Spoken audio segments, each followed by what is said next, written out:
नमस्ते दोस्तों, मैं डॉक्टर संगीता सिंह है। आज आपको जानकारी दूंगी कि चक्कर आने पर हमें सबसे पहले क्या करना है और किन जांचों की इसमें आवश्यकता है। मान लीजिए आपको घर पर चक्कर आता है और आप महसूस करते हैं कि आपके आसपास की चीजें तेजी से घूम रही है, आपको उल्टी जैसा महसूस हो रहा है, तो आपको क्या करना चाहिए? सबसे पहला काम है कि आप एक स्टेबल जगह पर तुरंत बैठ जाएं, आसपास किसी चीज का सहारा ले लें और अपने आसपास जो भी व्यक्ति उपलब्ध है उसको तुरंत अपने पास बुला लें।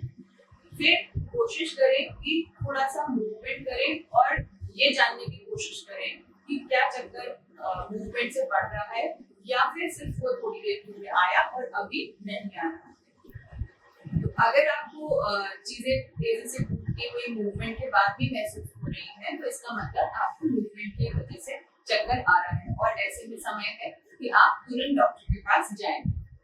जब आप डॉक्टर के पास जाएंगी और डॉक्टर ये जान लेगा कि आपको चक्कर आ रहा है तो सबसे पहला वो आपको एग्जामिन करके देगा। एग्जामिन करने के लिए हो सकता है वो आपको लिटा कर, बिठा कर, खड़ा करके और झुका करके देखे, जिससे कि उसे ये कंफर्म पता चलेगा कि आपको चक्कर लगभग किस वजह से आ रहा है।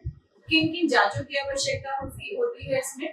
सबसे पहला जो कारण होता है चक्कर का वो आपके कान में होता है। तो कान से संबंधित जितनी भी जांचें हैं मेनली हमें उन्हीं चीजों की आवश्यकता होती है। ऐसा नहीं है कि जैसे ही आपको चक्कर आया और आप तुरंत जाकर किसी चीज स्कैन या एमआरआई कराने जाएं।